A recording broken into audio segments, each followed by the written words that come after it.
Your Excellency, welcome to Sputnik Africa. Thank you very much for accepting our invitation. It is a great honor for our agency. Thank you. Your Excellency, your visit is taking place as part of the celebrations for the 80th anniversary of Russia's victory in the Great Patriotic War. Yesterday, you attended the parade on Red Square. What are your impressions of this experience? In your opinion, how significant were the celebrations? Perhaps which equipment impressed you the most? All right, thank you very much. As you mentioned, the context is indeed the celebration of Russia's victory in the Great Patriotic War, as it is called. We were very impressed by the parade because it began with the entire motorized section featuring vehicles. The legendary T-34 tank that contributed to the victory, all the way up to today's modern vehicles, the T-90s, and of course other types of missiles that have been developed. It made a big impression on us, taught us many lessons, and allowed us to see how Russia has evolved technologically in the military field from that great war up to today. All right. Mr. President, why was it important for you to accept President Putin's invitation and join Russia in these celebrations? It's important to me for several reasons. First of all, because it's an invitation from a friendly country. Russia and Burkina Faso are now working closely together. Our cooperation is quite strategic, which means we must come and take part alongside the Russian people. Secondly, in that same war, our ancestors also contributed to the liberation of Europe, to the fight against Nazism, which means we share a common history in celebrating this victory. That is very important. And another thing is that today, Russia and Burkina Faso are fighting the same battle. We are living in a world that I would describe as unilateral. We want a multipolar world. We want a world that is free, independent, a world of peace, where nations do not dictate to other nations what they should do and how they should be. So Russia is actively engaged in this struggle, which is also a fight for denazification, if I may say so. And so we too are engaged in the same kind of struggle against imperialism, which seeks to enslave us, which wants to keep us in bondage. So we therefore share the same perspectives. So it was very symbolic for us to come and take part alongside the Russian people in this celebration. Making efforts to fight and eradicate terrorism. Do you see any similarities between our two peoples, and how do these similarities manifest themselves more concretely? Yes. I have learned many lessons from this celebration, and there are many similarities in the struggle we are currently waging. Look at the Soviet people who sacrificed nearly 27 million lives to achieve this victory. At one point, they could have said, "That's enough," signed an armistice, and given up. But it was their courage, tenacity, and resilience that made them continue the fight. And in the end, they won. Burkina Faso has been fighting against terrorism for 10 years. Now, it's not that there haven't been any deaths. There have been many deaths from that time up to today. But we do not give up, because we know that we will achieve victory, and we continue this fight. So there is this mindset that unites us, and that's also what is very interesting in these moments. And how do you analyze the influence of the Soviet victory in the Second World War on the process of decolonization in Africa? What would have happened if we can try to imagine to Africa if Nazism had won? It contributed a lot, I can say. Now, if Nazism had won, I can't even imagine. But I imagine, people did not respect black people. Even today it continues. Black people have always been labeled as subhuman. Some actually saw us as animals. You've heard the stories of colonization, of slavery. Black people were tortured, displayed in cages like wild animals in Europe and so on. Black people were castrated to prevent them from even having offspring.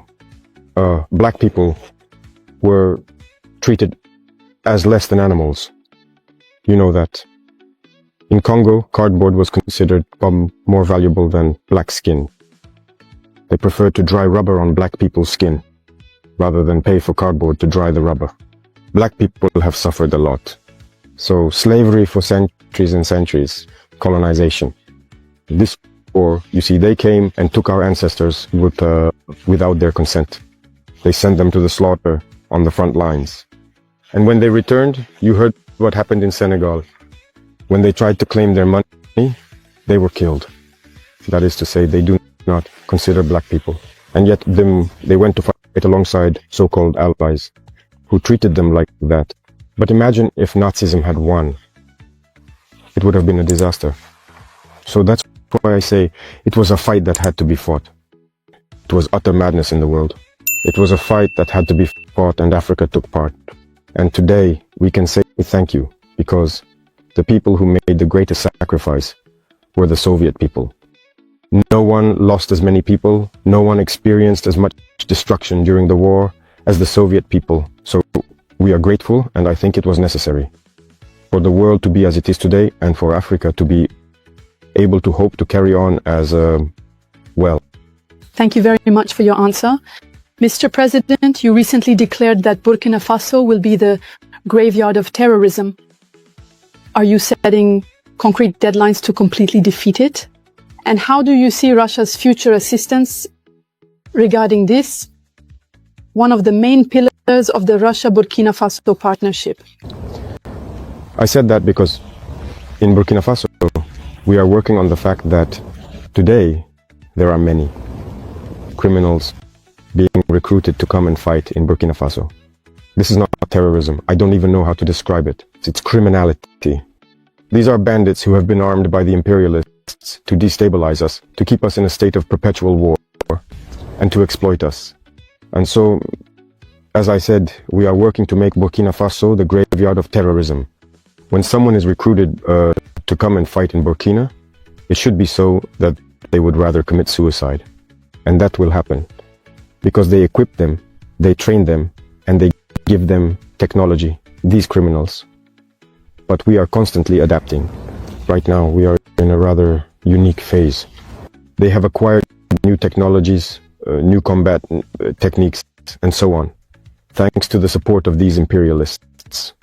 Now that we have studied the situation, and we are going to respond immediately to all of this.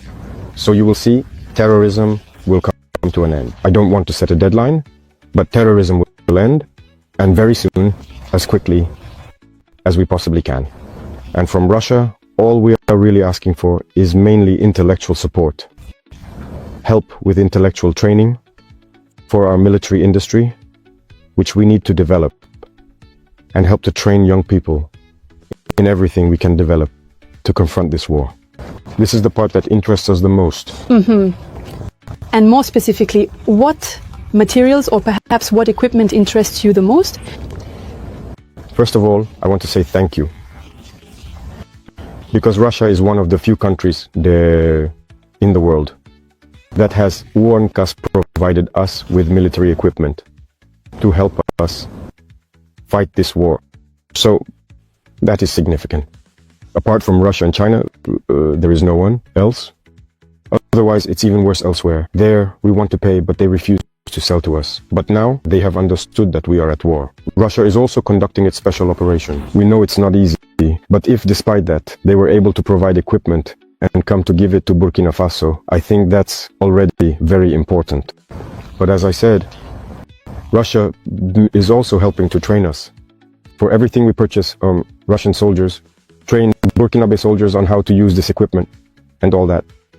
But we want to continue developing our own military industry, with the support of Russia, which I would say is far ahead of the world when it comes to weaponry.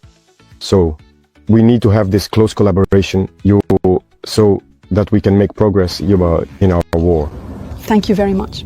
In recent years, there have been major changes for the Sahel and for each of the AES countries in particular, such as, for example, the definitive break with ECOWAS, and also the adoption of their own symbols, like the common flag.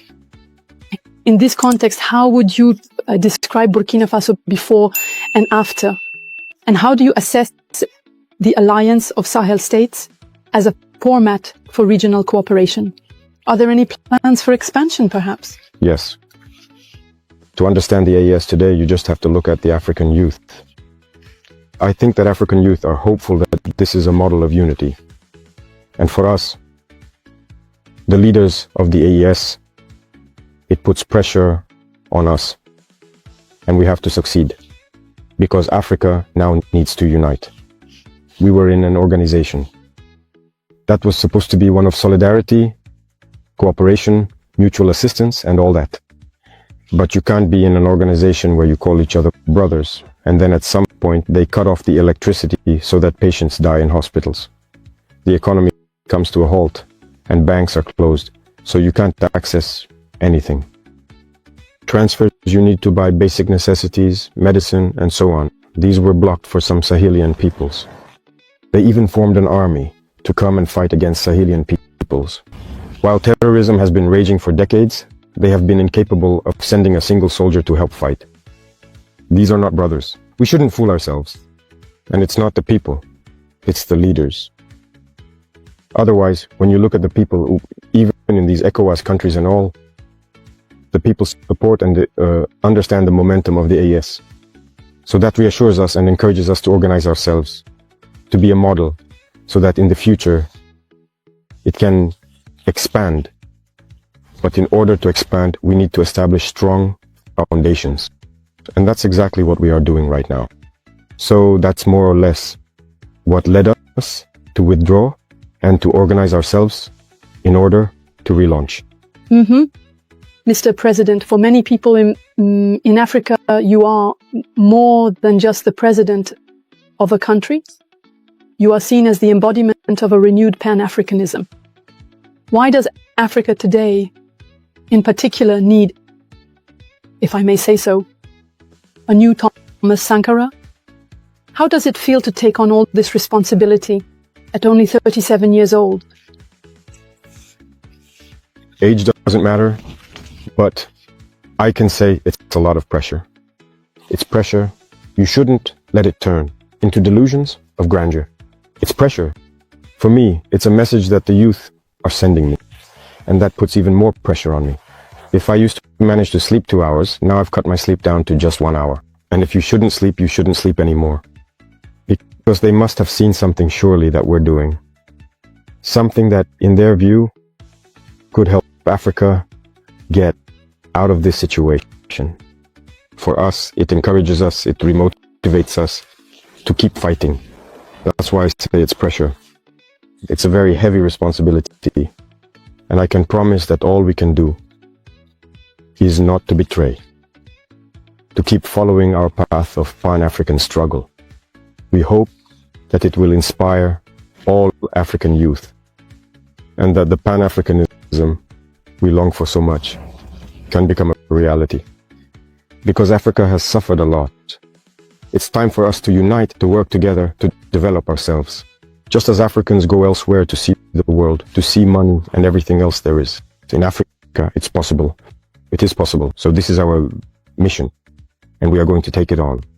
Mr. President, more and more African countries are asserting their sovereignty and demanding the withdrawal of Western troops from their soil. Recently, for example, Chad, Senegal, and Côte d'Ivoire have made similar requests. In your opinion, where did the West go wrong in its relations with the African continent? Well, what I know is our own situation. We were at war. We lived with Western troops and all that. We saw, and we decided to part ways with those troops because it doesn't fit with our struggle. On the contrary, it actually amplifies the problem. As for the other countries that have separated, I can't speak for them because they made their own decisions to separate. But then President Macron said that he was the one who told them to find a solution and all that. I can't get into that debate. Only they know the truth. But one thing is certain. You can't talk about sovereignty while having another country's army on your soil telling you what to do. The economy, education, the entire development of a country is based on the military. So every country should develop its own army, be sovereign and independent. And that's exactly what we are doing. When I look at the case of Burkina, these foreign armies were present, and that contributed to weakening the Burkinabe army. They stopped recruiting. They are the ones who say what volume to recruit. There was more weaponry, equipment and everything. Even back in 1988 under Sankara, we were better equipped than, well, 10 or 20 years later. And in the end, terrorism entered the country. When terrorism arrived, we didn't have an army. We are still suffering from it today. It's in the midst of war that we are now building an army. So it's normal that it takes a bit of time. We are suffering, but we have to build an army. And when we come out of this war, we must come out stronger. That's what I'm saying. When I look at the statistics of the Soviet army, though, the number of men they lost, but when they came out of the war, they emerged much stronger. And today, no army has the equipment that the Russian army has. So we too must learn from our war. To come out of the war, we have to be very, very strong. Sovereignty begins with the army. Once you have a strong army, all the other sectors can easily develop. That's what I can say. That's what led Burkina, in any case, to separate from those armies. All right. Another topic that persists and is important is the Ukrainian issue. Russia declares itself ready to negotiate without preconditions, while Ukraine constantly imposes constraints. Moreover, Kyiv supports terrorists in the Sahel. In your opinion, who does not want peace for our two countries? I think that even before now, there was the Turkish President Erdogan, who managed to create a framework for dialogue. And I believe that the two presidents met at that time. It was only the beginning of the operation. All of us hoped that it would lead somewhere, that the weapons would fall silent, and that everyone would return to good intentions. But it was the Westerners who came and told the Ukrainian president not to accept. We followed all that, and in the end, what did it lead to? Well, I think all of this falls under manipulation. I think they were manipulated. Otherwise, the Ukrainian and Russian peoples were, well, it was the Soviet Union. They are brothers. How is it that hatred and Russophobia could be cultivated within this population? The war did not start in 2022. It started in 2014. This is also a reality that many people perhaps don't know, or that people refuse to acknowledge. It was in 2014 that the war began. And today, people are surprised to see that others might be shifting the blame onto Russia and all that. When Russian-speaking civilians were being bombed in 2014, who was speaking out? There are images that still exist. People were locked inside houses and burned. There are images that are there, but action should have been taken all that time. They were manipulated. And today, the reality is plain to see. You see, all the aid that was given, it wasn't really aid. They were told to hand over their minerals. In reality, Ukraine no longer belongs to the Ukrainians.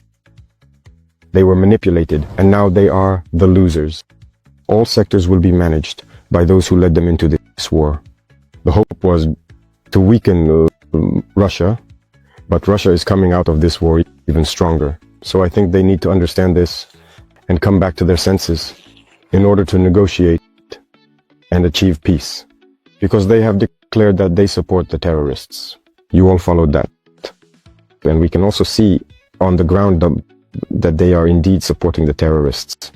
This is not a good war. I think they are completely mistaken. They need to come back to their senses. In any case, they can support them, but we will fight them and we will win. So, if they still haven't understood by now that this whole maneuver was meant to bring them down and seize their critical minerals, they can keep waging war. So that's what I can say about this situation. Every people must understand that they need to avoid being manipulated and getting into a very complicated situation. That's more or less what I can say. Thank you very much for that answer.